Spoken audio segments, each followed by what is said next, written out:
जनाब साढ़े घर एक कोली है जी ਉਹਦੇ ਚ ਸਾਲਨ ਪਾ ਕੇ ਤੇ ਰੋਟੀ ਖਾ ਲਈ ट्रेनिंग जनाब मैं होती मतलब कि एज अ डायरेक्टर आने के लिए कोई होता है ना कि डायरेक्टर डायरेक्शन जनाब मैं असिस्टेंट रहा हूं अच्छा, बड़े assistant बड़े director डायरेक्टर रहे हैं। जी ट्रालियां भी खिंचदा रहा अच्छा। गन्ने वाली नहीं हम्म। ਇਹ ਜਿਹੜੀਆਂ ਕੈਮਰਾ ਰੱਖ ਕੇ ਜਿਹੜੀ ਟਰਾਲੀ ਚਲਾਈ ਉਹਦੇ ਤੇ ਬੈਠ ਕੇ ਮੈਂ ਇਹ ਕਲੈਪਾਂ ਵੀ ਫੜ ਕੇ ਜਨਾਬ ਕੱਟ ਇਟ अच्छा ਤੇ ਉਹ ਵੀ ਮੈਂ ਬਹੁਤ ਕੀਤਾ ਜਨਾਬ अच्छा ਇੱਕ ਵਾਰੀ ਮੈਂ ਇਹ ਜੀ ਕੀਤਾ ਕੱਟ ਇਟ ਤੇ ਕਿਸੇ ਦਾ ਵੀ ਚਾਹਤਾ ਕਿ ਉਹਨੇ ਕਹਾ ਹਟ ਇਟ ਉਹ क्या इश्यूज रहे हैं इंडस्ट्री में जो एक अगर हम पीक टाइम की बात करें तो जब मैडम ਹੁਣ ਵੀ ਪੀਕ ਟਾਈਮ ਹੈ नहीं हम ਪਾਨ मैडम ਖਾ नूर ਕੇ जहां ਲੋਕੀ ਇਹੋ ਜੀ ਪੀਕਾਂ ਸੁੱਟਦੇ ਨੇ ਜਿਵੇਂ ਹੁਣੇ ਲੇਟੈਸਟ ਜਦੋਂ ਮੌਲਾ ਜੱਟ ਬਣੀ ਉਹਨੂੰ ਨਵੀਂ ਟੈਕਨੋਲੋਜੀ ਦੇ ਨਾਲ ਬਣਾਈ ਤੇ ਉਹ ਹਿੱਟ ਹੋਈ अच्छा ਇਹ ਹੁਣ ਇੱਕ ਨਵੀਂ ਫਿਲਮ ਵੀ ਆ ਰਹੀ ਹੈ ਮੈਂਗੋ ਜੱਟ हम्म, ਉਹ ਜਨਾਬ ਉਹ ਵੀ ਬੜੀ ਤਕਨੀਕ ਦੇ ਨਾਲ ਬਣਾਈ ਹੈ ਇਨਸ਼ਾਅੱਲਾ ਤੁਸੀਂ ਵੇਖੋਗੇ ਫਿਲਮ ਤੇ ਮੈਂ ਜਿਹੜੀ ਬਣਾ ਰਿਹਾ ਵਾਂ ਆਏ ਹਾਏ आपने जिंदगी में 2 मूवीज बनाई ਨਹੀਂ ਦੋ ਤੇ ਹਲੇ ਕੰਮ ਹੋ ਰਿਹਾ ਹੈ ਬਣਾ ਤੇ ਮੈਂ 250-300 ਫਿਲਮਾਂ ਬੈਠਾ ਜੀ अच्छा चल गई है वो 250-300 मूवीज ਨਹੀਂ ਜੀ ਹਲੇ ਤੇ ਘਰ ਪਈਆਂ ਨੇ ਉਹ ਤੱਲੇ ਹਲੇ ਪਈਏ ਨਹੀਂ ਲਵਾਏ ਨਹੀਂ ਤੇ ਚੱਲ ਪੈਣਾ ਸੀ ਫਿਲਮਾਂ ਉਹ ਜਨਾਬ ਜਿਹੜਾ ਪ੍ਰੋਡਿਊਸਰ ਨੇ ਜਨਾਬ ਉਹ ਆਪ producer ਭੱਜ ਜਾਂਦਾ ਪ੍ਰੋਡਿਊਸਰ ਕਿੱਥੇ ਜਾਵਾਂ ਮੈਂ ਆਪ ਭੱਜ ਜਾਂਦਾ ਵਾਂ ਮੈਂ ਜਦੋਂ ਫਿਲਮ ਲੱਗਣ ਵਾਲੀ ਹੋਵੇ ਭੱਜ ਜਾਣਾ ਕਿ ਮੈਨੂੰ ਬਹੁਤ ਕੁੱਟਣਾ ਇਹਨਾਂ ਨੇ ਕਿ ਤੂੰ ਕੀ ਬਣਾ ਬੈਠਾ ਜਨਾਬ ਜਿਹੜਾ ਮੈਂ ਇੱਕ ਚੇਂਜ ਦੇਣਾ ਚਾਹ ਰਿਹਾ ਜਨਾਬ ਕਿ ਫਿਲਮ ਦਾ ਕੀ ਸਬਜੈਕਟ ਤੁਸੀਂ ਸੁਣ ਕੇ ਤੁਹਾਡੀ ਤਬੀਅਤ ਖੁਸ਼ ਹੋ ਜਾਏਗੀ ਰਾਤ ਦਾ ਟਾਈਮ ਹੈ अच्छा ਤੇ ਸੂਰਜ ਨਿਕਲਣ क्या मतलब है रात का टाइम ਇਹੀ ਤੇ ਚੇਂਜ ਦੇਣਾ ਚਾਹ ਰਿਹਾ ਹਰ ਚੀਜ਼ ਹੜਤਾਲ ਹੈ ਤੇ ਹੀਰੋ ਸ਼ਾਪਿੰਗ ਕਰਦਾ ਪਿਆ हीरो कहाँ से शॉपिंग कर रहा है ਮੱਝ ਦਾ ਜਾਂ ਕੋਤੇ ਦਾ ਕੰਨ ਫੜ ਕੇ ਐਵੇਂ ਲੈ ਕੇ ਜਾ ਰਹੇ ਹੁੰਦੇ ਨੇ ਇੱਕ ਬੰਦਾ ਜਹਾਜ਼ ਦਾ ਕੰਨ ਫੜ ਕੇ ਤੇ ਪਕੌੜੇ ਵਾਲੀ ਦੁਕਾਨ ਤੇ ਗਿਆ ਪਾ ਪਕੌੜੇ ਦੇ ਮੈਂ ਇਹ ਲੋਕਾਂ ਨੇ ਜਿਵੇਂ ਫਿਲਮਾਂ ਬਣਾਈਆਂ ਨੇ ਬੜੀ ਮੈਂ ਉਹਦੇ ਬਣਾਈ ਚੱਲ ਮੇਰਾ ਪੁੱਤ ਮੈਂ ਕਹਿੰਦਾ ਦੌੜ ਮੇਰਾ ਪੁੱਤ अच्छा कैमरास का भी एक बहुत ਇਹ जैसे ਤਾਂ ਅਸੀਂ ਫੋਟੋਗ੍ਰਾਫਰ ਵਾਲੇ ਕੈਮਰੇ ਨਾਲ ਫਿਲਮ ਨਹੀਂ, ਬਣਾਉਂਦੇ ਲੇਕਿਨ- ਕੰਮ ਹੋ ਰਿਹਾ ਹੈ ਜਿਵੇਂ ਕਰਾਚੀ ਚ ਫਿਲਮਾਂ ਜਿਹੜੀਆਂ ਬਣ ਰਹੀਆਂ ਨੇ ਕਾਮਯਾਬ ਹੋਈਆਂ ਨੇ हम्म, ਮੈਂ ਪੰਜਾਬ ਨਹੀਂ ਜਾਊਂਗੀ ਹੋਰ ਜਿਹੜੀਆਂ ਫਿਲਮਾਂ ਨੇ ਮੈਂ ਲੰਦਨ ਨਹੀਂ ਜਾਊਂਗੀ हम्म, और मैं बना ये रहा हूं सारे मैं ਹੁਣ ਬਣਾ ਰਿਹਾ ਮੈਂ ਘਰ ਨਹੀਂ ਜਾਊਂਗੀ ਤੇ ਮੈਂ ਉਹ ਨਾ ਮੈਂ ਜਿਹੜੀ ਫਿਲਮ ਮੈਂ ਸ਼ੁਰੂ ਕਰ ਰਿਹਾ ਹਾਂ ਯਕੀਨ ਕਰੋ ਕਿ ਇੱਕ ਥ੍ਰਿਲ ਬਣਾਈਏ ਐਂ ਜਾ ਕੇ ਇੱਕ ਬੰਦਾ ਬੈਗ ਚੁੱਕ ਕੇ ਦੌੜਿਆ ਉਹਦੇ ਪੈਰਾਂ ਦਾ ਸ਼ਾਟ ਲਿਆ ਟਕ ਟਕ ਟਕ ਟਕ ਟਕ ਟਕ ਹੱਥ ਚ ਉਹਨੇ ਬੈਗ ਫੜਿਆ ਟਕ ਟਕ ਪਿੱਛੇ ਪੁਲਿਸ ਲੱਗੀ ਹੈ ਪੂਰੀ ਗੱਡੀ ਆ ਕੇ ਰੁਕੀ ਜਨਾਬ ਉਹਨਾਂ ਨੇ ਪੁਲਿਸ ਦੇ ਮਗਰ ਪਈ ਤੇ ਉਸ ਤੋਂ ਬਾਅਦ ਉਹਨੇ ਜਾ ਕੇ ਉਹਨੂੰ ਫੜਿਆ ਉਹ ਦਰਖਤ ਫਲਾਂਗੀ ਉਹਨੇ ਦੀਵਾਰ ਫਲਾਂਗੀ ਉਹਨੇ ਉਹ ਅਖੀਰ ਉਹ ਬੰਦੇ ਨੂੰ ਫੜ ਲਿਆ ਫੜਿਆ ਜਦੋਂ ਬੈਗ ਖੋਲਿਆ ਤੇ ਵਿੱਚ ਬੰਦੇ ਦਾ ਨਾਂ ਆਏ ਨੇ ਫਿਲਮ ਸਟਾਰ ਸ਼ਾਨ फिल्म स्टार फलाना ए फिल्म दी नंबरिंग चलाई नंबरिंग नहीं हम आपको पैसे देते हैं आप बेफिक्र हो जाएं और हम आपको चाय भी यहाँ पर नाल बिस्कुट भी होने चाहिए जी जी बिल्कुल जे नाल बिस्किट्स भी हैं। चने नान मंगा लो तो मैं सवेर दी रोटी नहीं खाती मोटा देन जिवें जनाजे नु मोटा नहीं देईदा इस तरह इंडस्ट्री नु मोटा दोगे ते ए चलेगा जनाब आज हमारे साथ हमारे खास मेहमान मौजूद हैं जो कि डायरेक्टर हैं और उनको आज हमने इनवाइट किया और जो फिल्मों पे ज़वाल है उसकी असल वजह क्या है और किस स्पेसिफिक रीज़न के तहत हमारी जो फिल्म इंडस्ट्री है वो ज़वाल पसीर हुई और एकदम से फिर रिवाइवल हुआ अच्छी मूवीज़ आना शुरू हुई अच्छी मूवीज़ बनना शुरू हुई और क्रेडिट किसको जाता है लॉस किसको जाता है will talk all about this और आज हमारे साथ मौजूद है काशिफ डायरेक्टर काशिफ आफाक जी काशिफ वफाकी कलूनी अच्छा आप आफाक हैं वफाक हैं वफाकी जनाब वफा तो कढ़िया जी वफाकी अच्छा जनाब मैं तो फिल्म इंडस्ट्री ਦੇ ਨਾਲ ਮੈਂ ਜਨਾਬ ਕਟ ਵਫਾ ਕੀਤੀ ਹੈ ਮੈਂ ਤੁਹਾਨੂੰ ਕੀ ਦੱਸਾਂ अच्छा। ओढ़ना बिछोना ही मेरा फिल्म है यकीन करना कि मैं क्योंकि मेरे को ओढ़ना बिछोना तो बरात है कि घर ही नहीं है मैं रहने स्टूडियो में बेचा अच्छा नहीं मुझे काशिफ साहब ये बताइएगा कि आपने अब कोई खास तालीम हासिल की है डायरेक्शन में आने के लिए आपकी क्या क्वालिफिकेशन क्या है जनाब ਸਾਡੇ ਘਰ ਇੱਕ ਕੋਲੀ ਹੈ ਜੀ अच्छा ਉਹਦੇ ਚ ਵਕੇਸ਼ਨ ਪਾ ਕੇ ਮੇਰਾ ਮਤਲਬ ਕਿ ਇੱਕ ਉਹਦੇ ਚ ਸਾਲਨ ਪਾ ਕੇ ਤੇ ਰੋਟੀ ਖਾ ਲਈ क्या मतलब है आपने प्रॉपर ट्रेनिंग नहीं है एज अ डायरेक्टर ट्रेनिंग जनाब मैं होती मतलब एज अ कि डायरेक्टर आने के लिए कोई होता है कि डायरेक्टर डायरेक्शन जनाब मैं असिस्टेंट रहा हूं अच्छा बड़े असिस्टेंट बड़े डायरेक्टर रहे डायरेक्टर हैं जी जी बड़े डायरेक्टर्स जी के साथ जनाब अच्छा लेकिन आपने कोई आपकी क्वालिफिकेशन ऐसी नहीं है कि आपने कोई किसी नहीं इदारे जनाब से मैं सैयद नूर साहब दे मैं जनाब नाल रहा हूं अच्छा ਉਹ ਫਿਰ ਮੇਰੇ ਮਗਰ ਰਹੇ अच्छा ਕਿ ਵੀ ठीक। ਮੇਰੇ ਪੈਸੇ ਵਾਪਸ ਕਰ ਦੇ ਤੂੰ ਕਿਉਂ ਨਹੀਂ ਦੇਣ ਡਿਆ ਜੀ ਫਿਰ ਉਸ ਤੋਂ ਬਾਅਦ ਜਨਾਬ ਮੈਂ ਬੜੇ ਬੜੇ ਸਾਡੇ ਜਿਹੜੇ ਨਾਮੀ ਗ੍ਰਾਮੀ ਜਿਹੜੇ ਡਾਇਰੈਕਟਰ ਹੋਏ ਨੇ अच्छा ਤੇ ਉਹਨਾਂ ਦੇ ਨਾਲ ਮੈਂ ਕੰਮ ਸਿੱਖਿਆ ਜੀ ਬੜਾ ठीक है ਟਰਾਲੀਆਂ ਵੀ ਖਿੱਚਦਾ ਰਿਹਾ ਗੰਨੇ ਵਾਲੀ ਨਹੀਂ हम्म, ਇਹ ਜਿਹੜੀਆਂ ਕੈਮਰਾ ਰੱਖ ਕੇ ਜਿਹੜੀ ਟਰਾਲੀ ਚਲਾਈ ਤੇ ਉਹਦੇ ਤੇ ਬੈਠ ਕੇ ਫਿਰ ਮੈਂ ਇਹ ਕਲੈਪਾਂ ਵੀ ਫੜ ਕੇ ਜਨਾਬ ਕੱਟ ਇਟ अच्छा ਤੇ ਉਹ ਵੀ ਮੈਂ ਬਹੁਤ ਕੀਤਾ ਜਨਾਬ अच्छा ਇੱਕ मुझे- ਵਾਰੀ ਮੈਂ ਇਹ ਜੀ ਕੀਤਾ ਕੱਟ ਇਟ ਤੇ ਕਿਸੇ ਦਾ ਵੀ ਚਾਹਤਾ ਕਿ ਉਹਨੇ ਕਹਾ ਹਟ ਇਟ उस तो बाद जनाब मैं फिर चूंकि हम फिल्मों के ज़वाल के हवाले से पहले गुफ्तगू करेंगे कि किस तरीके से एक बड़ी हमने पीक टाइम देखा मूवीज़ का, और उस टाइम के बाद मूवीज़ पर बहुत ज़्यादा लोगों ने फोकस करना छोड़ दिया, और सिनेमाज में इतनी मूवीज़ नहीं लगा करती थी जस्ट बिकॉज ऑफ दिस कि लोगों का रुझान मूवीज़ की तरफ कम हो गया था, या शायद कंटेंट बेस्ड मूवीज़ नहीं आ रही थी, या कुछ स्टोरी लाइन ठीक नहीं थी, या फिर एक्टर डायरेक्टर्स के कुछ मसले मसाइल थे। अच्छा, मुझे बताइए काशिफ के क्या इश्यूज रहे हैं इंडस्ट्री में, जो एक अगर हम पीक टाइम की बात करें तो जब मैडम ਹੁਣ ਵੀ नूरजहां ਪੀਕ ਟਾਈਮ ਹੈ नहीं हम ਪਾਨ मैडम ਖਾ ਕੇ नूरजहां ਲੋਕੀ ਇਹੋ ਜੀ ਪੀਕਾਂ ਸੁੱਟਦੇ ਨੇ नहीं, जैसे मैडम नूरजहां के गाने और एक ਉਹ ਤਾਂ ਜਨਾਬ एक ਕਾਮयाबी अपना ਦੀ ਜ਼ਮਾनत समझी एक ਜਾਂਦੇ चार्म ਸੀ था उन मूवीज का कि वो एक स्पेसिफिकली, जैसे फिरदौस पे उनके गाने बहुत सूट करते थे, तो वो फिल्म ऑटोमेटिकली मैडम नूरजहां के गानों से और फिरदौस की एक्टिंग से हिट हो जाती थी। सो आजकल के हवाले से मैं बात करूंगी कि आपको लगता है कि कहीं ना कहीं कुछ मिसिंग है उस टाइम को ਕਿੱਥੋਂ लेकर ਲੈ के, ਕੇ और- ਆਈਏ ਮੈਡਮ ਨੂਰ ਜਹਾਂ ਤੇ ਕਿੱਥੋਂ ਲੈ ਕੇ ਆਈਏ ਫਿਰਦੌਸ पे अच्छा, उस लेवल के नहीं सिंगर्स आ रहे ਨਹੀਂ हैं ਨਹੀਂ ਸਿੰਗਰ ਆਏ ਨੇ हम्म, ਲੇਕਿਨ ਉਹਨਾਂ ਕੋਲ ਹੁਣ ਗਾਣੇ ਇਹੋ ਜਿਹੇ ਗਵਾ ਦਿੱਤੇ ਗਏ ਨੇ ਕਿ ਆਪ ਵੀ ਸੁਣ ਕੇ ਥੋੜੀ ਜਿਹੀ ਸ਼ਰਮਿੰਦਗੀ ਜੀ ਹੁੰਦੀ ਹੈ अच्छा ਤੇ ਲੇਕਿਨ ਫਿਲਮਾਂ ਬਣਾ ਰਹੇ ਨੇ हम्म, ਲੇਕਿਨ ਬਣ ਰਹੀਆਂ ਨੇ ਜਿਵੇਂ ਹੁਣੇ ਲੇਟੈਸਟ ਜਦੋਂ ਮੌਲਾ ਜੱਟ ਬਣੀ हम्म, ਉਹਨੂੰ ਨਵੀਂ ਟੈਕਨੋਲੋਜੀ ਦੇ ਨਾਲ ਬਣਾਈ ਤੇ ਉਹ ਹਿੱਟ ਹੋਈ अच्छा ਹੁਣ ਇੱਕ ਨਵੀਂ ਫਿਲਮ ਵੀ ਆ ਰਹੀ ਹੈ ਮੈਂਗੋ ਜੱਟ हम्म, ਉਹ ਜਨਾਬ ਉਹ ਵੀ ਬੜੀ ਤਕਨੀਕ ਦੇ ਨਾਲ ਬਣਾਈ ਹੈ ਇਨਸ਼ਾਅੱਲਾ ਤੁਸੀਂ ਵੇਖੋਗੇ ਫਿਲਮ ਤੇ ਮੈਂ ਜਿਹੜੀ ਬਣਾ ਰਿਹਾ ਵਾਂ ਆਏ ਹਾਏ ਹਾਏ आपने कितनी मूवीज बनाई हैं अभी तक? जनाब मैं दो जी दो ही मतलब- बहुत नहीं जनाब आपने जिंदगी में 2 मूवीज बनाई? नहीं नहीं दो ते हले कम हो रहा है बनाते मैं 250-300 फिल्म बैठा जी अच्छा, जी। मतलब चल गई हैं वो 250-300 नहीं मूवीज? जी हले तो कर पईयां ने ਉਹ ਤੱਲੇ ਹਲੇ ਪਈਏ ਨਹੀਂ ਲਵਾਏ ਨਹੀਂ ਤੇ ਚੱਲ ਪੈਣਾ ਸੀ ਫਿਲਮਾਂ मतलब ये मूवीज चली नहीं है, आपने फिर 200-250 मूवीज बना ली ਉਹ ਜਨਾਬ ਜਿਹੜਾ ਪ੍ਰੋਡਿਊਸਰ ਨੇ ਜਨਾਬ ਉਹ ਆਪ ਭੱਜ producer ਜਾਂਦਾ ਨੇ ਭੱਜ ਜਾਂਦਾ ਭੱਜ ਜਾਂਦਾ ਪ੍ਰੋਡਿਊਸਰ ਕਿੱਥੇ ਜਾਵਾਂ ਮੈਂ ਆਪ ਭੱਜ ਜਾਂਦਾ ਵਾਂ ਮੈਂ ਜਦੋਂ ਫਿਲਮ ਲੱਗਣ ਵਾਲੀ ਹੋਵੇ ਮੈਂ ਭੱਜ ਜਾਂਦਾ ਕਿ ਮੈਨੂੰ ਬਹੁਤ ਕੁੱਟਣਾ ਇਹਨਾਂ ਨੇ ਕਿ ਤੂੰ ਕੀ ਬਣਾ ਬੈਠਾ ਹੈ अच्छा, नहीं, अगर हम ओल्ड मूवीज की बात करें तो जो चूड़ियां थी वो काफी हिट गई, निकी जी हाँ मूवी बड़ी हिट गई, और इसी तरह के से बहुत पुराने अगर टाइम की बात करें तो हीर रांझा बहुत हिट मूवी गई। उस तरह की स्टोरीज अब क्यों नहीं बन रही हैं? एक फन एलिमेंट भी था, एक पूरी एक ਹਾਏ थीम ਹਾਏ थी, एक ਹੁਣ story ਹਰ थी। ਬੱਚਾ ਆਪਣੇ ਇਹ ਤੁਸੀਂ ਵੇਖੋ ਨਾ ਜਿਹੜੇ ਆਪਣੇ ਚੈਨਲ ਖੋਲ ਕੇ ਬੈਠੇ ਨੇ ਉਹ ਆਪ ਬੱਚੇ ਐਡੀਟਿੰਗ ਕਰਦੇ ਨੇ ਤੇ ਆਪ ਫਿਲਮਾਂ ਬਣਾਉਂਦੇ ਨੇ ਤੇ ਸਾਡੇ ਤੇ ਇੱਥੇ ਗਲਤੀ ਹੋ ਜਾਵੇ ਤੇ ਬਸ ਬੰਦਾ ਬਾਰ-ਬਾਰ ਉਹਨੂੰ ਹਾਸਾ ਆਉਂਦਾ ਫਿਰ ਕਿ ਇਹਨਾਂ ਕੋਲ ਕੀ अच्छा, आप ਗਲਤੀ क्या ਹੋ ਗਈ समझ रहे हैं कि कहाँ पर कमी आ रही है और किन चीजों में इम्प्रूवमेंट की जरूरत है? ਦੇਖੋ ਜੀ ਗੱਲ ਹੈ ਵੀ ਕਿ ਪਹਿਲੇ ਸਿਨੇਮੇ ਦਾ ਟਿਕਟ ਸੀ 50 ਰੁਪਏ ਤੇ 100 ਰੁਪਏ ਹੁਣ 1000 ਰੁਪਏ ਦਾ ਟਿਕਟ ਹੋ ਗਿਆ 1000 ਰੁਪਏ ਚ ਫਿਰ ਤਾਂ ਉਹ ਚੀਜ਼ ਵੀ ਕੋਈ ਇਹੋ ਜੀ ਮੰਗਦਾ ਕੁਆਲਿਟੀ ਵਾਲੀ ਹੁਣ ਜਿਹੜੇ ਵੀ ਹੁਣ ਵੱਡੇ ਵੱਡੇ ਪਲਾਜ਼ੇ ਬਣ ਰਹੇ ਨੇ ਉਹਨਾਂ ਦੇ ਵਿੱਚ ਸਿਨੇਮੇ ਵੀ ਹੈਗੇ ਨੇ ਤੇ ਲੋਕੀ ਹੁਣ ਡਿਜੀਟਲ ਹੁਣ ਉਹ ਰੀਲ ਵਾਲਾ ਦੌਰ ਤੇ ਰਿਹਾ ਨਹੀਂ ਹੁਣ ਲੋਕ ਡਿਜੀਟਲ ਫਿਲਮ ਮੰਗਦੇ ਨੇ ਐ ਨਹੀਂ ਕਿ ਫੀਤਾ ਟੁੱਟ ਗਿਆ ਤੇ ਜਨਾਬ ਲੋਕੀ ਫਿਲਮ ਦੇਖਣ ਤੋਂ ਵੀ ਗਏ अच्छा, ਹੁਣ ਤੇ ਜਨਾਬ ਡਿਜੀਟਲ ਤੇ ਯੂਐਸਪੀ ਦੇ ਉੱਤੇ ਫਿਲਮ ਜਾਂਦੀ ਹੈ ਤੇ ਉਹ ਸਕੂਨ ਨਾਲ ਤੁਸੀਂ ਵੇਖ ਸਕਦੇ ਹੋ ਤੇ ਸਾਡੀ ਕੋਸ਼ਿਸ਼ ਪੂਰੀ ਹੈ ਕਿ ਜਨਾਬ ਕਿ ਇਹਦੇ ਤੇ ਕੰਮ ਕੀਤਾ ਜਾਵੇ ਤੇ ਇਨਸ਼ਾਅੱਲਾ ਮੈਂ ਜਾ ਰਿਹਾ ਫਿਲਮ ਹੁਣ ਨਵੀਂ ਇੱਕ ਫਿਲਮ ਲਿਖੀ ਹੈ ਜੀ अच्छा,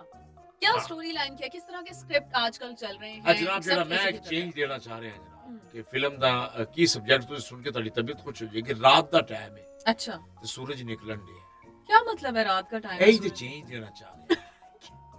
रात के वक्त सूरज कैसे निकल ਕਿ सकता ਬਾਜ਼ਾਰ 'ਚ ਹੜਤਾਲ ਹੈ ਤੇ ਹੀਰੋ ਸ਼ਾਪਿੰਗ ਕਰਦਾ ਫਿਰ ਰਿਹਾ है? हीरो कहाँ से शॉपिंग कर रहा है? ਇਹ ਮੈਂ ਚੇਂਜ ਦੇਣਾ ਚਾਹ ਰਿਹਾ ਕਿ ਲੋਕੀ ਤੇ ਮੱਝ ਦਾ ਜਾਂ ਕੋਤੇ ਦਾ ਕੰਨ ਫੜ ਕੇ ਐਵੇਂ ਲੈ ਕੇ ਜਾ ਰਹੇ ਹੁੰਦੇ ਨੇ ਇੱਕ ਬੰਦਾ ਜਹਾਜ਼ ਦਾ ਕੰਨ ਫੜ ਕੇ ਤੇ ਪਕੌੜੇ ਵਾਲੀ ਦੁਕਾਨ ਤੇ ਗਿਆ अच्छा, ਤੇ ਉਹਨੇ ਕਿਹਾ ਇੱਕ ਪਾ ਪਕੌੜੇ ਦੇ ਦੇ ਮੈਂ ਚੇਂਜ ਦੇਣਾ What ਚਾਹ ਰਿਹਾ kind ਮੈਂ of ਫਿਲਮ change is ਜੇ this? ਤੁਹਾਡੇ ਕੋਲ 1000 ਦਾ ਚੇਂਜ ਹੈ ਤੇ ਮੈਂ ਹੁਣੇ ਚੇਂਜ ਦੇ ਦੇਗਾ ਤੁਹਾਨੂੰ नहीं, यकीन करो। आप क्या बातें कर रहे हैं? किस तरह का चेंज मूवीज में आ रहा है? आपकी मूवीज में क्या चेंज? ਜਨਾਬ ਇਹੋ ਜਿਹਾ ਚੇਂਜ ਦੇ ਰਿਹਾ ਕਿ ਜਨਾਬ ਆਏ ਹਾਏ ਹਾਏ ਹਾਏ ਫਾਈਟ ਹੋਵੇਗੀ ਇੱਥੋਂ ਬੰਦੇ ਨੇ ਸਾਡੀ ਪਹਿਲੀ ਦੀਆਂ ਕੀ ਫਿਲਮਾਂ ਸਨ ਕਿ ਇੱਥੋਂ ਉਹਨੇ ਡੰਡਾ ਮਾਰਿਆ ਤੇ ਜਾ ਕੇ ਉਹਨੇ ਡੰਡੇ ਨੂੰ ਕਿਹਾ ਕਿ ਲੈ ਵੀ ਮੈਂ ਤਾਂ ਉੱਥੇ ਤੱਕ ਨਹੀਂ ਪਹੁੰਚ ਸਕਦਾ ਤੂੰ ਆਪ ਪਹੁੰਚਣਾ ਹੈ। ਤੇ अच्छा, ਡੰਡਾ ਜਾ ਕੇ ਉਹਦੇ ਮਗਰ ਮਗਰ ਜਾ ਰਿਹਾ ਹੈ ਬੰਦਾ ਘਰ ਵੜ ਗਿਆ ਡੰਡਾ ਬਾਹਰ ਖਲੋਤਾ ਹੈ। ਉਹ ਘਰ ਬੰਦਾ ਬਾਹਰ ਆਏ ਤੇ ਮੈਨੂੰ ਸਿਰ ਦੇ ਉਹਦੇ ਸਿਰ ਨੂੰ ਵੱਜਣਾ ਹੈ। ਇਹ ਲੋਕੀ ਇਹ ਚੀਜ਼ਾਂ ਪਸੰਦ ਕਰਦੇ ਸਨ हम्म, ਇਹ ਹੁਣ ਜਿਹੜਾ ਟੈਕਨੋਲੋਜੀ ਲੇਟ ਹੋ ਗਈ ਹੁਣ ਤੁਸੀਂ ਇਹ ਵੇਖੋ ਨਾ ਕਿ ਅੰਗਰੇਜ਼ੀ ਫਿਲਮਾਂ ਵੇਖ ਲਓ ਇੱਕ ਬੰਦਾ ਹੁੰਦਾ ਹੈ ਕਿ ਉਹ ਹਰ ਚੀਜ਼ ਫਤਹ ਕਰਕੇ ਤੇ ਇਕੱਲਾ ਹੀ ਉਹ ਕਾਮਯਾਬ ਵੀ ਹੋ ਕੇ ਨਿਕਲ ਜਾਂਦਾ ਹੈ। बिल्कुल ਹੁਣ ਜ਼ਿਆਦਾ ਫਿਲਮਾਂ ਕਾਰਟੂਨਾਂ ਵਾਲੀ ਬਣਨ ਡਈਆਂ ਨੇ हम्म, ਲੋਕੀ ਇਹ ਨਾ ਹੁਣ ਇਸ ਪਾਸੇ ਤਵੱਜੋ ਜ਼ਿਆਦਾ ਰੁਝਾਨ ਹੋ ਗਿਆ ਹੈ। हम्म, ਹੁਣ ਤੇ ਲੋਕੀ ਫਿਰ ਉਹ ਵੀ ਵੇਖ ਰਹੇ ਨੇ ਕਿ ਜਿਵੇਂ ਦੀ ਲਾਈਨ ਤੁਸੀਂ ਵੇਖ ਲਓ ਡੋਰੇਮੋਨ ਵੇਖ ਲਓ ਇਹ ਜਿਹੜੀਆਂ ਦੂਜੀਆਂ ਫਿਲਮਾਂ ਨੇ ਇਹ ਲੋਕੀ ਇਹ ਨਾਲ ਤੇ ਮੈਂ ਤਾਂ ਜਾ ਕੇ ਜਨਾਬ ਹੁਣ ਇੰਗਲੈਂਡ ਦੇ ਵਿੱਚ ਫਿਲਮ ਬਣਾ ਰਿਹਾ। अच्छा, ਹਾਂਜੀ वहां पर क्या फायदा है मूवीज बनाने का? ਜਿਹਨਾਂ ਉਹਦਾ ਫਾਇਦਾ ਇਹ ਵੇ ਕਿ ਤੁਸੀਂ ਜਿੰਨੇ ਪੈਸੇ ਲਾਉਂਦੇ ਹੋ ਉਹਦੇ ਪੈਸੇ ਉਹ ਇੰਗਲੈਂਡ ਵਾਲੇ ਵਾਪਸ ਕਰ ਦਿੰਦੇ ਨੇ। अच्छा, ਹਾਂ ਇਹ ਉਹ ਕਹਿੰਦੇ ਨੇ occupied this side this film hmm, and then fortunately ਕਿ ਤੁਸੀਂ ਇੱਥੇ ਸਟਰਗਲ ਕਰਕੇ हम्म, ਤੇ ਆਪਣੀ ਫਿਲਮ ਨੂੰ ਤੁਸੀਂ ਮੁਕੰਮਲ ਕੀਤਾ ਹੈ अच्छा, ਤੇ ਤੁਸੀਂ ਅੱਧੇ ਪੈਸੇ ਲਓਗੇ ਤੇ ਅਸੀਂ ਪੈਸੇ ਉਹਨੂੰ ਇੰਨੇ ਦੱਸ ਦਿੰਦੇ ਨੇ ਕਿ ਲੱਗੇ ਜਿੰਨੇ ਹੁੰਦੇ ਨੇ ਉਹਨੇ ਉਹ ਵਾਪਸ ਕਰ ਦਿੰਦੇ ਨੇ। वेरी इंटरेस्टिंग, ਹਾਂਜੀ वेरी ਇਹ इंटरेस्टिंग। ਚਲਾਕੀ ਹੈ ਸਾਡੀ। और ये आपकी मतलब चला, बिल्कुल सही बात। ਜੀ ਜੀ तो ਇਹ ਲੋਕਾਂ ਨੇ ਜਿਵੇਂ ਫਿਲਮਾਂ ਬਣਾਈਆਂ ਨੇ ਬੜੀ ਮੈਂ ਹੁਣ ਉਹਨਾਂ ਨੇ ਬਣਾਈ ਚੱਲ ਮੇਰਾ ਪੁੱਤ ਮੈਂ ਕਰਾਂ ਦੌੜ ਮੇਰਾ ਪੁੱਤ अच्छा मिलते जुलते नामों के साथ। मैं वो अच्छा, मुख्तलिफ क्या चीज़ें। आप क्या समझते हैं कि क्यों हमारी फिल्म इंडस्ट्री बीच में जवाल का शिकार हुई? क्या रीजन? ਅਸਲ 'ਚ ਉਹ ਸਟੂਡੀਓ ਨਹੀਂ ਰਹੇ ਲੋਕਾਂ ਨੇ ਪਲਾਜ਼ੇ ਬਣਾ ਦਿੱਤੇ ਨੇ ਜੀ ਦਫ਼ਤਰ ਬਣਾ ਦਿੱਤੇ ਨੇ ਬਿਲਡਿੰਗਾਂ ਬਣਾ ਦਿੱਤੀਆਂ ਨੇ ਉਹ ਹੁਣ ਖੇਤ ਖਲਿਆਣ ਨਹੀਂ ਰਹੇ ਲੋਕੀ ਉੱਥੇ ਕਲੋਨੀਆਂ ਬਣਾ ਕੇ ਉਹਨਾਂ ਨੇ ਕੱਟ-ਕੁੱਟ ਕੇ ਦੇ ਦਿੱਤੇ ਹੁਣ ਅਸੀਂ ਕਿੱਥੋਂ ਕੁੜੀ ਖੁਸ਼ ਹੋ ਕੇ ਜਿਹੜੀ ਖੇਤਾਂ 'ਚ ਦੌੜ ਕੇ ਗਾਣਾ ਕਰਦੀ ਸੀ ਕਿ ਜੇ ਉੱਤੇ ਥੱਲੇ ਟੋਏ ਵੀ ਹੁੰਦੇ ਸਨ ਤੇ ਉਹ ਇਹੋ ਜਿਹਾ ਡਾਂਸ ਕਰਦੀ ਸੀ ਕਿ ਸਾਰਾ ਕੁਝ ਬੈਲੈਂਸ ਹੋ ਜਾਂਦਾ ਸੀ। ਅੰਜੂਮਨ ਜਦੋਂ ਛਾਲ ਮਾਰਦੀ ਸੀ ਕਿ ਬਲਕਿ ਉੱਥੇ ਟੋਇਆ ਪੈ ਜਾਂਦਾ ਸੀ ਬੰਦੇ ਨੂੰ ਡੋਂਗੀ ਪੰਪ ਲਵਾਉਣਾ ਪੈ ਜਾਂਦਾ ਸੀ। ਹੁਣ ਅਸੀਂ ਕੀ ਕਰੀਏ ਉਹ ਖੇਤ ਖਲਿਆਣ ਕਿੱਥੋਂ ਲੈ ਕੇ ਆਈਏ? सही। ਇਹ ਤਾਂ ਜਨਾਬ ਅਸੀਂ ਤੇ ਹੁਣ ਚਾਹੁੰਦੇ ਹਾਂ ਕਿ ਸਾਨੂੰ ਖੇਤ ਖਲਿਆਣ ਹਰਿਆਲੀ ਨਹੀਂ ਰਹੀ। ਪਹਿਲੇ ਕੁੜੀ ਫਸਲਾਂ ਦੇ ਵਿੱਚ ਲਹਿਲਾ ਰਹੀ ਹੁੰਦੀ ਸੀ ਤੇ ਫਸਲਾਂ ਉਹਦੇ ਤੋਂ ਵੱਡੀਆਂ ਲੱਗਦੀਆਂ ਸਨ। ਹੁਣ ਛੋਟੀ ਛੋਟੀ ਫਸਲਾਂ ਹੋ ਗਈਆਂ ਨੇ ਤੇ ਬੱਚੀ ਦੇ ਗਿੱਟੇ ਗਿੱਟੇ ਜਿੰਨੇ ਜੀ ਤੇ ਫਸਲਾਂ ਨੇ ਛੋਟੀ ਛੋਟੀਆਂ ਫਸਲਾਂ ਨੇ सही बात। ਉਹਦੇ ਚ ਨਾਂਗ ਵੀ ਲੜ ਜਾਂਦਾ ਬੱਚੀ ਨੂੰ ਤੇ ਸਾਡੇ ਨੂੰ ਬੜੀ ਪਰੇਸ਼ਾਨੀ ਹੈ ਜਨਾਬ। अच्छा, बस ये परेशानी है। परेशानी आप मुझे ते- कोई सही लॉजिकल रीजन नहीं बता रहे हैं। ਰੀਜ਼ਨ ਜਨਾਬ ਮੈਂ ਹੈ ਕਿ ਚਾਹਤੀ ਲੋਕੀ ਹੂੰ ਪੈਸਾ ਲੋਕਾਂ ਖਰਚ ਨਹੀਂ ਕਰਨਾ ਚਾਹੁੰਦੇ। ਉਹ ਜੇ ਖਰਚ ਕਰਨਾ ਵੀ ਚਾਹੁੰਦੇ ਨੇ ਤਾਂ ਉਹ ਕਹਿੰਦਾ ਜੀ ਮੈਨੂੰ ਆਪ ਹੀਰੋ ਲਾਓ ਵੀ ਜੇ ਤੁਸੀਂ ਹੀਰੋ ਦੇ ਵਾਲਦ ਸਾਹਿਬ ਵੀ ਨਹੀਂ ਬਣ ਸਕਦੇ ਤਾਂ ਤੁਹਾਨੂੰ ਹੀਰੋ ਕਿਵੇਂ ਲੈ ਸਕਦੇ ਆ? ਕਦੇ ਹੀ ਸਾਨੂੰ ਵੀ ਫਿਲਮ 'ਚ ਪਾਓ। ਮੈਂ ਕਿਹਾ ਤੁਹਾਨੂੰ ਵੇਲਣੇ 'ਚ ਤੇ ਪਾ ਸਕਨੇ ਆ ਪਰ ਹੀਰੋ ਫਿਲਮ 'ਚ ਨਹੀਂ ਪਾ ਸਕਦੇ। ਹਾਂਡੀ 'ਚ ਤੇ ਪਾ ਸਕਨੇ ਆ ਫਿਲਮ 'ਚ ਨਹੀਂ ਪਾ ਸਕਦੇ। ਗਿਲਾਸ 'ਚ ਤੇ ਪਾ ਸਕਨੇ ਆ ਫਿਲਮ 'ਚ ਨਹੀਂ ਪਾ ਸਕਦੇ। अच्छा, जो प्रोड्यूसर है वो किस तरह की मूवीज में इन्वेस्ट करना चाह रहा है? ਉਹ ਚਾਹੁੰਦਾ ਹੈ ਕਿ ਜਨਾਬ ਕਿ ਗੱਡੀਆਂ ਦੀ ਤਬਾਹੀ ਹੋਵੇ। ਮੈਂ ਕਿਹਾ ਇੰਨੀ ਤੇ ਜਿੰਨੇ ਦਾ ਤੁਸੀਂ ਪੈਸਾ ਬਜਟ ਲੈ ਕੇ ਆਏ ਹੋ ਇੰਨੀ ਦੀ ਤੇ ਇੱਕ ਗੱਡੀ ਵੀ ਤਬਾਹ ਹੋ ਗਈ ਤੇ ਤੁਹਾਡੇ ਪੈਸੇ ਤੇ ਮਿਲੀਆ ਮੇਟ ਨੇ ਤੇ ਐਵੇਂ ਇੱਕ 20-25 ਖਿਡੌਣੇ ਲਾਓ ਗੱਡੀਆਂ ਉਹ ਕਰੋਮੇ ਦੇ ਉੱਤੇ ਉਹ ਗੱਡੀਆਂ ਹੀ ਸੁੱਟੋ। ਇਹ ਜਿਹੜੇ ਖਿਡੌਣੇ ਹੁੰਦੇ ਨੇ ਸਹੀ ਹੈ। ਅੱਜ ਕੱਲ ਇਹੋ ਜਿਹਾ ਜ਼ਿਆਦਾ ਕੰਮ ਹੋ ਰਿਹਾ अच्छा, ਜੀ ਜੀ ਅੱਜ ਕੱਲ ਕਰੋਮੇ ਦਾ ਕੰਮ ਬੜਾ ਹੋ ਰਿਹਾ ਤੁਸੀਂ क्रोमी क्या होता है? ਕਰੋਮਾ ਇਹ ਹੁੰਦਾ ਕਿ ਜਨਾਬ ਕਿ ਪਿੱਛੋਂ ਹਰਾ ਸਾਰਾ ਕੁਝ ਕਰਕੇ क्रोम। ਰੋਮ ਜੀ ਕਰੋਮ जी, ਉਹ अच्छा। ਜ਼ਿਆਦਾ ਹੁੰਦਾ ਉੱਥੇ ਹੀ ਖੜੇ ਹੋ ਤਾਂ ਲੱਗ ਰਿਹਾ ਤੁਸੀਂ ਭੱਜ ਰਹੇ ਹੋ ਉੱਥੇ ਹੀ ਖੜੇ ਹੋ ਤੇ ਪਿੱਛੋਂ ਤੁਸੀਂ ਸਿਚੁਏਸ਼ਨ ਚੇਂਜ ਕਰ ਦਿਓ ਲੋਕੇਸ਼ਨ ਚੇਂਜ ਕਰ ਦਿਓ। अच्छा, अच्छा, ਜੀ सही। ਜੀ ਤੁਸੀਂ ਉੱਥੇ ਖਲੋਤੇ ਹੋ ਤੇ ਬੰਦੇ ਦਰਖਤ ਲੈ ਕੇ ਭੱਜਣ ਦੇ ਤੇ ਲੱਗ ਰਿਹਾ ਤੁਸੀਂ ਭੱਜ ਰਹੇ ਹੋ ਜਾਂ ਮੋਟਰਸਾਈਕਲ ਤੇ ਜਾ ਰਹੇ फिल्म ਹੋ। इंडस्ट्री जवाल पजीर क्यों हुई? What is the specific reason of that downfall of our film industry? और उस हवाले से ਸ਼ੌਕੀਨ कुछ ਨਹੀਂ ਆ ਰਹੇ बताइए। ਸ਼ੌਕੀਨ ਨਹੀਂ ਆ ਰਹੇ What do you mean by शौकीन? ਬਈ ਇੱਕ ਹੁੰਦਾ ਨਾ ਦਿਲ ਕਰਦਾ ਕਿ ਜਨਾਬ ਇਹ ਚੀਜ਼ ਬਣਾਈ ਜਾਵੇ ਉਹਨਾਂ ਨੂੰ ਕਹੋਗੇ ਜਨਾਬ ਸਾਨੂੰ ਇਹ ਚਾਹੀਦੀ ਹੈ ਇਹ ਲੋ ਚੀਜ਼ ਹੈ ਉਹ ਛੱਡੋ ਜਨਾਬ ਇੰਜ ਹੀ ਕਰ ਲਓ ਇਹ ਚੀਜ਼ ਇਹ ਜਾਨਵਰ ਇਹ ਚਾਹੀਦਾ ਉਹ ਨਹੀਂ ਛੱਡੋ ਜੀ ਇਹ ਚੀਜ਼ ਇਹਦੇ ਨਾਲ ਕਰ ਲਓ ਇਹ ਭਾਈ ਜੀ ਸਾਨੂੰ ਇਹ ਪ੍ਰੌਪਸ ਚਾਹੀਦੀ ਹੈ ਉਹ ਕਹਿੰਦਾ ਨਹੀਂ ਇਹ ਅਸੀਂ ਕਹਿੰਦੇ ਸਾਨੂੰ ਇਹੋ ਜਿਹੀ ਰਾਕਟ ਲਾਂਚਰ ਚਾਹੀਦਾ ਫਿਲਮ ਵਾਸਤੇ ਉਹ ਕਹਿੰਦਾ ਖੰਜਰ ਨਾਲ ਬੰਦਾ ਮਾਰ ਦਿਓ ਤੇ ਉਹ ਇਹ ਚੀਜ਼ਾਂ ਜਿਹੜੀਆਂ ਨੇ ਨਾ ਉਹ ਸਾਨੂੰ ਜਦੋਂ ਇੱਕ ਚੀਜ਼ अच्छा, अच्छे कैमरास का भी एक बहुत जैसे ਜਿੱਤੇ ਅਸੀਂ मतलब- ਅਸੀਂ ਫੋਟੋਗ੍ਰਾਫਰ ਵਾਲੇ ਕੈਮਰੇ ਨਾਲ ਫਿਲਮ नहीं, ਬਣਾਉਂਦੇ लेकिन देखिए एक बहुत सी जगहों पर अभी भी ओल्ड कैमरास ही चल रहे हैं। तो लेटेस्ट कैमरास टेक्नोलॉजी है वो भी मेरा ख्याल है कि काफी हद तक इस ਪਰ सिलसिले ਦੂਸਰੀ में। ਜਿਹੜੀ ਗੱਲ ਹੈ ਕਿ ਜਨਾਬ ਪਹਿਲੇ ਕੀ ਹੈਗਾ ਸੀ ਕਿ ਇੱਕ ਫਿਲਮ 15 ਸਿਨੇਮਿਆਂ 'ਚ ਲੱਗਦੀ ਸੀ ਤੇ ਚਾਰੋਂ ਸ਼ੋਅ ਦੇ ਹਰ ਸਿਨੇਮੇ ਦੇ ਵਿੱਚ ਲੱਗਦੇ ਸਨ ਤੇ ਸਾਰੇ ਦੇ ਸਾਰੇ ਪੈਕ। ਹੁਣ ਇੱਕੋ ਹੀ ਸਿਨੇਮੇ ਦੇ ਵਿੱਚ 4 ਫਿਲਮਾਂ ਲੱਗਦੀਆਂ ਨੇ ਤੇ 4 ਸ਼ੋਆਂ 'ਚ 4 ਫਿਲਮਾਂ ਕਿ ਜਨਾਬ ਪਹਿਲਾ ਸ਼ੋਅ ਕਿਸੇ ਹੋਰ ਫਿਲਮ ਦਾ ਦੂਜਾ ਸ਼ੋਅ ਕਿਸੇ ਹੋਰ ਫਿਲਮ ਦਾ। ਜੇ ਮੈਂ ਨਵੀਂ ਫਿਲਮ ਲਾ ਵੀ ਦਿੱਤੀ ਹੈ ਤੇ ਮੋਬਾਈਲ ਦੇ ਥਰੂ ਕਿਸੇ ਨੇ ਲਾਈਵ ਹੀ ਚਲਾਤੀ ਫਿਲਮ ਸਕਰੀਨ ਦੀ ਤੇ ਉਹ ਅਗਲੇ ਸ਼ੋਅ 'ਚ ਕੋਈ ਬੰਦਾ ਨਹੀਂ ਵੜਦਾ। स्टोरी ਅੱਛਾ में फिर ਜੀ जाम ही नहीं रहता। ਫਿਰ ਉਹ ਖਤਮ ਹੋ ਜਾਂਦੀ ਸਾਰੀ बिल्कुल ਗੱਲ। सही बात। ਸਾਨੂੰ ਅਕਸਰ ਪਹਿਲੇ ਅਸੀਂ ਜਦੋਂ ਛੋਟੇ ਜਿਹੇ ਹੁੰਦੇ ਸਾਂ ਤੇ ਜਦੋਂ ਅਸੀਂ ਫਿਲਮ ਵੇਖਣ ਜਾਈਦਾ ਸੀ ਤੇ ਉਹ ਨਾਲ ਬੰਦਾ ਬੈਠਾ ਹੋਇਆ ਕਹਿੰਦਾ ਸੀ ਹੁਣ ਇੱਥੇ ਸੁਲਤਾਨ ਵੀ ਆਏਗਾ ਇੱਥੇ ਸ਼ਾਨ ਆਏਗਾ। ਅਸੀਂ ਕਹਿੰਦਾ ਠਹਿਰ ਜਾ ਯਾਰ ਉਹ ਫਿਲਮ ਦਾ ਸਾਡਾ ਮਜ਼ਾਕ ਤੇ ਖਤਮ ਨਾ ਕਰ ਸਾਨੂੰ ਕੀ ਪਤਾ ਕਿੰਨੇ ਆਣਾ ਸੀ ਤੂੰ ਐਵੇਂ ਸਾਨੂੰ ਦੱਸ ਕੇ ਤੂੰ ਫਿਲਮ ਦਾ ਕੰਮ हाँ, ਖਰਾਬ ਕਰਨ हाँ, ਲਿਆ। बिल्कुल। वो जो क्यूरियोसिटी है वो खत्म हो जाती है स्टोरी की। जी, नहीं, जी। मैं वो तकनीकी वजूहात की बात कर रही थी। जैसे अच्छे कैमरास का होना बहुत जरूरी है और जितनी ਹੈ ਜਨਾਬ ਹੈ ਕੰਮ ਹੋ ਰਿਹਾ ਹੈ ਜਿਵੇਂ ਕਰਾਚੀ 'ਚ ਫਿਲਮਾਂ ਜਿਹੜੀਆਂ ਬਣ ਰਹੀਆਂ ਨੇ ਕਾਮਯਾਬ ਹੋਈਆਂ ਨੇ। ਮੈਂ ਪੰਜਾਬ ਨਹੀਂ ਜਾਊਂਗੀ ਹੋਰ ਜਿਹੜੀਆਂ ਫਿਲਮਾਂ ਨੇ ਮੈਂ ਲੰਦਨ ਨਹੀਂ ਜਾਊਂਗੀ ਔਰ ਮੈਂ ਬਣਾ ये ਰਿਹਾ सारे ਮੈਂ ਹੁਣ ਬਣਾ ਰਿਹਾ ਮੈਂ ਘਰ ਨਹੀਂ ਜਾਊਂਗੀ ਤੇ ਉਹਨੇ ਸਿਆਪਾ ਪਾ ਲਿਆ ਹੀਰੋਇਨ ਨੇ ਕਿ ਮੇਰੀ ਫਿਲਮ ਲੱਗੇਗੀ ਤੇ ਮੈਂ ਘਰ ਜਾਊਂਗੀ। ਮੈਂ ਘਰ ਜਾ ਕੇ ਕੀ ਮੂੰਹ ਵਿਖਾਵਾਂਗੀ ਮੇਰੀ ਫਿਲਮ ਨਹੀਂ ਲੱਗੀ। अच्छा, तो अब और क्या रीजंस है? और रीजन जनाब है कि ਜਿਹੜਾ ਪ੍ਰੋਡਿਊਸਰ ਹੈ ਉਹ ਘਰੋਂ ਨੇ ਸੋਚ ਕੇ ਆਇਆ ਜੀ ਮੈਂ ਫਿਲਮ ਦੇ ਉੱਤੇ 1 ਕਰੋੜ ਰੁਪਏ ਲਾਣਾ ਹੈ ठीक ਤੇ है। ਫਿਲਮ ਦਾ ਬਜਟ 8 ਕਰੋੜ ਰੁਪਏ ਹੋ ਗਿਆ ਤੇ 1 अच्छा। ਕਰੋੜ ਨਾਲ ਤੇ ਫਿਲਮ ਨਹੀਂ ਬਣੇਗੀ ਨਾ हम्म। जनाब करोड़ अच्छा, लेकिन हम अगर बाहर के जितने भी एक्टर और एक्ट्रेसेस हैं उनकी बात करें तो वो तो मतलब 10-10 करोड़ सिर्फ एक एक्टर और ਦੇਖੋ ਨਾ एक्ट्रेस लेते हैं। ਅਸੀਂ 1 ਕਰੋੜ ਦੀ ਫਿਲਮ ਬਣਾਉਣ ਦੇ ਆ ਉਥੇ ਉਹਨਾਂ ਦਾ 10 ਕਰੋੜ ਰੁਪਏ ਇੱਕ ਗਾਣੇ ਦੇ ਉੱਤੇ ਲੱਗ ਜਾਂਦਾ ਹੈ। आप उनके जब है ਪਿਛਲਾ ਕੋਰਸ ਹੀ ਦੇਖ ਲੈ ਤੇ ਕੁੜੀਆਂ ਬੈਲੈਂਸ ਨਾਲ ਇੱਕੋ ਜਿਹੀ ਡਰੈਸਿੰਗ ਸਾਡੇ ਇੱਥੇ ਕੋਰਸ ਵੇਖ ਲਓ ਤੇ ਲੱਗਦਾ ਕਿ ਘਰ ਦਾ ਗਲਾਸ ਨਾਲ ਨਹੀਂ ਮਿਲਣ ਡਿਆ ਕੱਪ ਨਾਲ ਨਹੀਂ ਮਿਲਣ ਡਿਆ ਇੱਕ ਕੁੜੀ ਛੋਟੀ ਹੈ ਤੇ ਦੂਸਰੀ ਵੱਡੀ ਹੈ हाँ, ਦੂਸਰੀ बिल्कुल। ਉਸ ਤੋਂ ਵੱਡੀ ਹੈ ऐसे ਇੱਕ ही है। ਮੋਟੀ ਹੈ ਤੇ ਇੱਕ ਪਤਲੀ ਹੈ ਤੇ ਇੱਕ ਕਾਲੋ ਹੈ ਤੇ ਰੰਗ ਬਰੰਗੇ ਤੇ ਕੱਪੜੇ ਇੱਕੋ ਜਿਹੇ ਪਵਾਤੇ ਵੀ ਇੱਕੋ ਥਾਨ ਨਾਲ ਸਾਰੇ ਕੱਪੜੇ ਸੀਤੇ ਨੇ हाँ, ये है कुछ जगहों पर वाकई इम्प्रूवमेंट की जरूरत है। तो अच्छा, मतलब एक ये है कि मैं समझती हूँ कि एजुकेशन इज वेरी इंपॉर्टेंट। बहुत से ऐसे पढ़े लिखे लोग भी आ रहे हैं अब इंडस्ट्री में जो कि प्रॉपर थ्रू चैनल आ रहे हैं, मतलब थ्रू प्रॉपर चैनल आ रहे हैं और एक इंस्टीट्यूट से आ रहे हैं, सब सीख के आ रहे हैं। ਜਨਾਬ ਇਹ ਜਿਹੜੀ ਫਿਲਮ ਮੈਂ ਸ਼ੁਰੂ ਕਰ ਰਿਹਾ ਹਾਂ ਯਕੀਨ ਕਰੋ ਕਿ ਇਹ ਇੱਕ ਥ੍ਰਿਲ ਬਣਾਈਏ ਐਂ ਜਾ ਕੇ ਇੱਕ ਬੰਦਾ ਬੈਗ ਚੁੱਕ ਕੇ ਦੌੜਿਆ ਉਹਦੇ ਪੈਰਾਂ ਦਾ ਸ਼ਾਟ ਲਿਆ ਟਕ ਟਕ ਟਕ ਟਕ ਟਕ ਟਕ ਹੱਥ ਚ ਉਹਨੇ ਬੈਗ ਫੜਿਆ ਟਕ ਟਕ ਪਿੱਛੇ ਪੁਲਿਸ ਲੱਗੀ ਹੈ ਫਿਰ ਗੱਡੀ ਆ ਕੇ ਰੁਕੀ ਜਨਾਬ ਉਹਨਾਂ ਨੇ ਪੁਲਿਸ ਦੇ ਮਗਰ ਪਈ ਤੇ ਉਸ ਤੋਂ ਬਾਅਦ ਉਹਨਾਂ ਨੇ ਜਾ ਕੇ ਉਹਨੂੰ ਫੜਿਆ ਉਹ ਦਰਖਤ ਫਲਾਂਗੀ ਉਹਨੇ ਦੀਵਾਰ ਫਲਾਂਗੀ ਉਹਨੇ ਉਹ ਅਖੀਰ ਉਹ ਬੰਦੇ ਨੂੰ ਫੜ ਲਿਆ ਫੜਿਆ ਜਦੋਂ ਬੈਗ ਖੋਲਿਆ ਤੇ ਵਿੱਚ ਬੰਦੇ ਦਾ ਨਾਂ ਆਏ ਨੇ ਫਿਲਮ ਸਟਾਰ ਸ਼ਾਹ ਫਿਲਮ ਸਟਾਰ ਫਲਾਣਾ ਇਹ ਫਿਲਮ ਦੀ ਨੰਬਰਿੰਗ ਚਲਾਈ नंबरिंग चली। जी ये जनाब, मतलब वही मैं मैं बात चेन कर रही हूँ मारे कि हैं यहाँ जनाब, तक है। के जो दो देखने वाले लोग हैं, जो फिल्म मीन है, वो भी मतलब प्रॉपर एक सीखे सिखाए लोग हैं। शायकीन है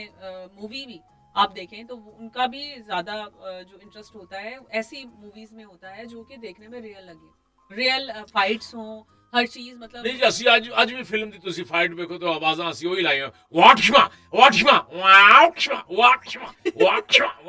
ਵਾਟਸ਼ਮਾ ਵਾਟਸ਼ਮਾ ਇਹ ਹੁਣ ਇਹ ਕਿਹੜਾ ਕੁਝ ਹੋਣਾ ਜਿਹੜਾ ਬਾਜ ਕੇ ਠਮਾ ਹੋ ਜਾਂਦਾ ਹੈ बिल्कुल सही बात तो है। ਇਹ अच्छा, ਜਨਾਬ लेकिन अच्छी स्टोरी का होना भी बहुत जरूरी है, स्क्रिप्ट अच्छे होने चाहिए। बहुत से हमारे ऐसे डायरेक्टर हैं जो डाउनफॉल का शिकार हैं, उनको अच्छी मूवीज डायरेक्ट करने के लिए नहीं मिल रही हैं। ਉਹ ਮੈਂ ਆਪਣੇ जो producers- ਪ੍ਰੋਡਿਊਸਰ ਨੂੰ ਕਿਹਾ ਮੈਂ ਕਿਹਾ ਮੈਂ ਤਲਵਾਰਾਂ ਦੇ ਸ਼ਾਟ ਲੈਣਾ ਚਿਪ ਟਕ ਟਕ ਉਹਨੇ ਮੈਨੂੰ 2 ਚਮਚ ਫੜਾਤੇ ਕਿ ਇਹਨੂੰ ਲੜਾਓ ਤੇ ਤਲਵਾਰਾਂ ਦੀ ਆਵਾਜ਼ ਆਏਗੀ नहीं, जोक्स अपार्ट, आप ये देखें बहुत से ऐसे प्रोड्यूसर हैं जो खर्च कर रहे हैं लेकिन उनको भी लॉस हो रहा है। डायरेक्टर्स को अच्छी मूवीज नहीं मिल रही हैं, बहुत बड़े बड़े नाम हैं जो आज डाउनफॉल का शिकार हैं। बहुत से ऐसे एक्टर और एक्ट्रेसेस हैं जिनके बड़े नाम हैं और जो प्रॉपर जो सीख के आए हैं जो एक्टिंग है, और उनको भी काम नहीं मिल रहा है। तो फिल्म इंडस्ट्री का जो जवाल पजीर होना इन रीजंस की वजह से भी है कि अच्छे लोगों को काम नहीं मिल रहा। ਉਹ ਜਨਾਬ ਮੈਂ ਤੁਹਾਨੂੰ ਇੱਕ ਮਜ਼ੇ ਦਾ ਵਾਕਿਆ ਸੁਣਾਵਾਂ ਮੇਰੀ ਫਿਲਮ ਦੇ ਵਿੱਚ ਉਹ ਜਿਹੜਾ ਮੇਰਾ ਅਸਿਸਟੈਂਟ ਸੀ ਉਹ ਕੰਟੀਨਿਊਟੀ ਭੁੱਲ ਗਿਆ ਕਿ ਉਹ ਪਾਣੀ ਉਹਨੇ ਨੀਲੀ ਸ਼ਰਟ ਸੀ ਤੇ ਉਹਨੇ ਪਵਾ ਕੋਈ ਹੋਰ ਰੰਗ ਦੇ ਦਿੱਤੀ ਉਹ ਫਿਲਮ ਦਾ ਸੀਨ ਪਹਿਲੇ ਉਹਨੇ ਨੀਲੀ ਸ਼ਰਟ ਪਾਈ ਹੈ ਤੇ ਅੱਗੇ ਗਾਣੇ ਦੇ ਵਿੱਚ ਜਦੋਂ ਘਰੋਂ ਨਿਕਲਿਆ ਤੇ ਨੀਲੀ ਸ਼ਰਟ ਹੈ ਜਦੋਂ ਗਾਣਾ ਕੀਤਾ ਤੇ ਉਹਨੇ ਪਿੰਕ ਸ਼ਰਟ ਪਵਾਤੀ ਮੈਂ ਉਹ 3 ਦਿਨਾਂ ਬਾਅਦ ਸੀਨ ਸੀ ਤੇ ਉਹਨੇ ਜਦੋਂ ਵੇਖਿਆ ਰਸ਼ ਫਰੰਟ ਜਦੋਂ ਨਿਕਲ ਕੇ ਆਇਆ ਉਹਨੇ ਕਹਾ ਉਹ ਤੇ ਨੀਲੀ ਸ਼ਰਟ ਹੋਣੀ ਤੇ ਪਿੰਕ ਪਾ ਗਈ ਤੇ ਪ੍ਰੋਡਿਊਸਰ ਵੀ ਮਾਰੇਗਾ ਤੇ ਡਾਇਰੈਕਟਰ ਵੀ ਮਾਰੇਗਾ ਉਹ ਫਿਲਮਾਂ ਉਦੋਂ ਟੱਪਾਂ ਦੇ ਵਿੱਚ ਜਾ ਕੇ ਉਹਦੀ ਡਿਵੈਲਪਿੰਗ ਪ੍ਰਿੰਟਿੰਗ ਹੁੰਦੀ ਸੀ अच्छा, ਤੇ ਉਹਨੇ ਸਾਰੀ ਰੀਲ ਹੀ ਨੀਲੀ ਕਰਵਾਤੀ अच्छा, ਉਹਨੇ ਕਹਾ ਜਨਾਬ ਇਹ ਸਾਡਾ ਕਸੂਰ ਨਹੀਂ ਜਨਾਬ ਨੈਗੇਟਿਵ ਹੀ ਖਰਾਬ ਆਇਆ नेगेटिव खराब, मतलब मूवी खराब कर दी। ਮੂਵੀ ਖਰਾਬ ਕਰਤੀ ਜਨਾਬ ਉਹਨਾਂ ਨੇ ਕਿ ਇਹ ਬੜੀਆਂ ਚੀਜ਼ਾਂ ਹੁੰਦੀਆਂ ਨੇ ਇੱਥੇ ਅਸਲ 'ਚ ਜਨਾਬ ਕੁਝ ਐਸੀਆਂ ਚੀਜ਼ਾਂ ਨੇ ਸਾਡੇ ਆਉਣੇ ਪਿੱਛੇ ਦਿਨੋਂ ਇੱਕ ਮਸੂਦ ਸਾਹਿਬ ਨੇ ਸਾਡੇ ਕੈਮਰਾਮੈਨ ਬੜੇ ਜ਼ਬਰਦਸਤ ਉਹਨਾਂ ਨੂੰ ਕਿਹਾ ਕਿ ਸਾਨੂੰ ਨਾ ਤੂੰ ਸਮੋਕ ਵਾਸਤੇ ਨਾ ਇੱਕ ਬੰਬ ਚਾਹੀਦਾ ਜਿਹਦੇ 'ਚ ਧੂੰਆਂ ਨਿਕਲੇ ਉਹਨੇ ਕੈਮਰੇ ਦੇ ਅੱਗੇ ਲੈਂਸ ਦੇ ਅੱਗੇ ਉਹ ਬੰਬ ਰੱਖਿਆ ਤਾਂ ਕਿ ਧੂੰਆਂ ਨਿਕਲੇ ਤਾਂ ਉਹ ਸ਼ਾਟ ਵੀ ਉਹ ਬੜਾ ਸੋਹਣਾ ਬਣੇਗਾ ਸ਼ਾਟ ਬਣੇਗਾ ਉਹ ਕਿਸੇ ਨੇ ਉਹਨਾਂ ਨੂੰ ਓਰੀਜਨਲ ਬੰਬ ਫੜਾਤਾ ਤੇ ਉਹ ਜਦੋਂ ਚੱਲਿਆ ਤੇ ਉਹਨਾਂ ਦਾ ਇੱਕ ਹੱਥ ਵੀ ਵੜਿਆ ਜੀ Oh God. अच्छा, लेकिन वही ना सीखे सिखाए लोग ਅੱਛਾ हैं, ਇੱਕ ਮੈਂ वैसे ਤੁਹਾਨੂੰ नहीं ਹੋਰ है। ਮਜ਼ੇ ਦੀ ਗੱਲ ਦੱਸਾਂ ਕਿ 8 ਬੰਦੇ ਉਹਨਾਂ ਨੂੰ ਬੈਲਟਾਂ ਲਾਈਆਂ ਸਨ ਕਿ ਵੀ ਇਹਨਾਂ ਨੂੰ ਗੋਲੀਆਂ ਵੱਜਣਗੀਆਂ ਤੇ ਬੈਲਟਾਂ ਦੇ ਵਿੱਚ ਉਹਨਾਂ ਗੁਬਾਰੇ ਸ਼ਬਾਰੇ ਫਟਣਗੇ ਬਲੱਡ ਨਿਕਲੇਗਾ जी। ਫਲਾਣਾ ਉਹ 6 ਬੰਦੇ ਖਲੋਤੇ ਸਨ ਤੇ ਡਾਇਰੈਕਟਰ ਨੇ ਕਿਹਾ ਨਾ ਨਾ ਨਾ ਨਾ ਮੈਂ 6 ਗੋਲੀਆਂ ਤੇ ਗੋਲੀ ਦੇ ਗੋਲੀ ਬੰਦੂਕ ਦੇ ਵਿੱਚ ਤੇ 3 ਗੋਲੀਆਂ ਨੇ 3 ਗੋਲੀਆਂ ਤੇ ਹੀਰੋ ਪਿੱਛੇ ਜ਼ਾਇਆ ਕਰ ਆਇਆ ਸੀ ਤੇ ਬੰਦੇ 3 ਮਾਰਨੇ ਨੇ ਉਹਨੇ ਕਿਹਾ ਜੀ 3 ਬੰਦੇ ਇਹਨਾਂ ਦੇ ਚ ਬਾਹਰ ਨਿਕਲ ਜਾਓ अच्छा, ਉਹ ਜਿਹਨਾਂ ਨੂੰ ਬੈਲਟਾਂ ਲੱਗੀਆਂ ਸਨ ਉਹਨਾਂ ਨੂੰ ਬਾਹਰ ਕੱਢ ਦੋ ਵਿਚਾਰੇ ਹੋਟਲ ਤੇ ਚਾਹ ਪੀਣ ਚਲੇ ਗਏ ਨੇ ਤੇ ਜਿਹੜਾ ਦੇ ਨਹੀਂ ਲੱਗੀਆਂ ਸਨ ਉਹ ਸਾਹਮਣੇ ਖਲੋ ਗਏ ਇਧਰ ਉਹਨਾਂ ਨੇ ਕਿਹਾ ਐਕਸ਼ਨ ਉਹਨਾਂ ਨੇ ਬਟਨ ਆਨ ਕੀਤਾ ਉਹ ਹੋਟਲ ਤੇ ਬੈਠੇ ਸਨ ਉੱਤੇ ਫਾਇਰ ਹੋ ਗਏ Oh God. ਉਹਨਾਂ ਦੇ ਬੈਲਟਾਂ ਹੋਟਲ ਤੇ ਬੈਠੇ ਚੱਲ ਗਈਆਂ अच्छा, ਉਹ ਜਿਹੜੇ ਸਾਹਮਣੇ ਖਲੋਤੇ ਸਨ ਉਹ ਕਹਿਣਗੇ ਜੀ ਸਾਡੇ ਤੇ ਬੈਲਟਾਂ ਹੀ ਨਹੀਂ ਸਨ, ਉਹ ਜਿਹੜੇ ਵਿਚਾਰੇ ਰੋਟੀ ਖਾਣ ਦੇ ਸਨ ਉਹ ਉੱਥੇ ਬੈਠੇ ਬਲਾਸਟ हो गए। हाँ, वैसे ये रीजंस हैं, कुछ समझने सोचने समझने की ज़रूरत है कि इन चीज़ों को प्रॉपर एक ट्रेनिंग के साथ अगर किया जाए और सीख के आए लोग तो वो फिर ज़्यादा। अब तो इतने अच्छे अच्छे इंस्टीट्यूट हैं जहाँ पर आप ये जो फिल्म मेकिंग है वो सीख सकते हैं, आप डायरेक्शन सीख के आ सकते हैं और एक्टिंग भी सीखने के लिए हमारे पास बड़े प्लेटफॉर्म्स हैं। अब तो मतलब सिंगिंग के लिए भी ऐसे प्लेटफॉर्म्स मिल रहे हैं जहाँ पर आप प्रॉपर सिंगिंग सीख सकते हैं और उसके बाद आ सकते हैं। अच्छे सिंगर्स का होना भी बहुत ज़रूरी है। बड़ी ਤੁਹਾਡੀ अच्छी अगर गल है। एक मूवी आपने चलानी है तो फिर उसके गाने अगर अच्छे नहीं होंगे तो फिर वो मूवी नहीं चलेगी। ਇਦੋਂ ਮੈਂ खाली ਤੁਹਾਨੂੰ सुनना। ਰਾਈ ਸਾਹਿਬ ਦਾ ਇੱਕ ਵਾਕਿਆ ਸੁਣਾਉਣਾ ਵਾ ਕਿ ਮੇਰੀ ਫਿਲਮ ਦਾ ਇੱਕ ਸੀਨ ਸੀ, ਉਹਨਾਂ ਦਾ ਗਾਣਾ ਇੱਕ ਖਾਬ ਦੇ ਸੀਨ ਦੇ ਵਿੱਚ ਮੈਂ ਪਾਣਾ ਸੀ हम्म, ਤੇ ਉਹ ਮੈਨੂੰ ਟਾਈਮ ਨਹੀਂ ਸਨ ਦੇ ਰਹੇ ਕਿਉਂਕਿ ਮਾਸ਼ਾਅੱਲਾ ਉਹ ਸਨ ਉਹ ਛੋਟੀ ਸ਼ਿਫਟ ਤੇ ਵੀ ਕੰਮ ਕਰ ਜਾਂਦੇ ਸਨ। हम्म, ਇੱਕ ਦਿਨ ਚ ਉਹਨਾਂ ਕੋਲ 35 ਫਿਲਮਾਂ ਹੁੰਦੀਆਂ ਸਨ ਤੇ ਮੈਂ ਇੱਕ ਦਿਨ ਮੈਂ ਚਲਾ ਗਿਆ, ਮੈਂ ਕਿਹਾ ਜਨਾਬ ਇੱਕ ਤੁਸੀਂ ਇੰਜ ਬੈੱਡ ਦੇ ਉੱਤੇ ਸੁੱਤੇ ਹੋ ਤੇ ਐਵੇਂ ਅੱਖਾਂ ਮੀਟਣੀਆਂ ਨਹੀਂ ਤੇ ਖਾਬ ਦੇ ਵਿੱਚ ਗਾਣਾ ਮੈਂ ਵਿਖਾਣਾ ਚਾਹੁੰਦਾ ਹਾਂ। ਉਹ ਕਿਸੇ ਹੋਰ ਸ਼ੂਟਿੰਗ ਤੋਂ ਨਿਕਲੇ ਨੇ ਤਾਂ ਕਹਿੰਦਾ ਮੇਰੇ ਕੋਲ ਟਾਈਮ ਨਹੀਂ ਹੈਗਾ, ਮੈਂ ਸ਼ਾਟ ਦੇ ਨਹੀਂ ਸਕਦਾ। ਮੈਂ ਕਿਹਾ ਤੁਸੀਂ ਇੱਥੇ ਖਲੋਵੋ, ਮੈਂ ਕੰਧ ਦੇ ਉੱਤੇ ਬੈੱਡ ਸ਼ੀਟ ਦੀ ਚਾਦਰ ਲਾਈ ਹੈ ਜੀ ਤੇ ਕੰਧ ਤੇ ਤਕੀਆ ਰੱਖਿਆ, ਮੈਂ ਕਿਹਾ ਇੱਥੇ ਕੰਧ ਦੇ ਉੱਤੇ ਖਲੋ ਕੇ ਤੁਸੀਂ ਇਹਨਾਂ ਇੰਜ ਸੌਣ ਦਾ ਸ਼ਾਟ ਲੈ ਦਿਓ ਤੇ ਮੈਂ ਉਹੋ ਜਿਹਾ ਐਕਸਪੋਜ਼ ਕੀਤਾ, ਉਹ ਲੱਗਾ ਕਿ ਬੈੱਡ ਦੇ ਉੱਤੇ ਸੁੱਤੇ ਨੇ। अच्छा,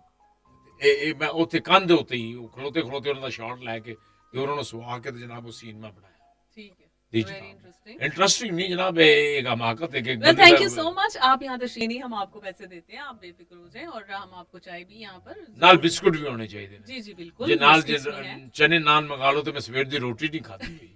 डोंट वरी अबाउट दैट, आपको खाना खिला के भेजते हैं। But thank you so much mister Kashif Wafaq, आप यहाँ पे तशरीफ लाए। वफाकी वफाकी कॉलोनी से बहुत चिरैना में। जी thank you so much for coming here. I am sure कि बहुत से लोगों को पता चला होगा कि हमारी इंडस्ट्री ज़वाल पज़ीर क्यों हुई, और बहुत से लोगों को ये रीज़न पता भी है और हम चाहते हैं कि हमारी जो गवर्नमेंट है वो भी सपोर्ट करे हमारी इंडस्ट्री को ताकि अच्छी मूवीज बनना शुरू हो। मोटा देन और, मोटा देन बिल्कुल। जिवें जनाजे नु मोटा नहीं देईदा इस तरह इंडस्ट्री नु मोटा दोगे ते ए चलेगा जनाब। बिल्कुल सही बात है, थैंक यू सो मच जनाब।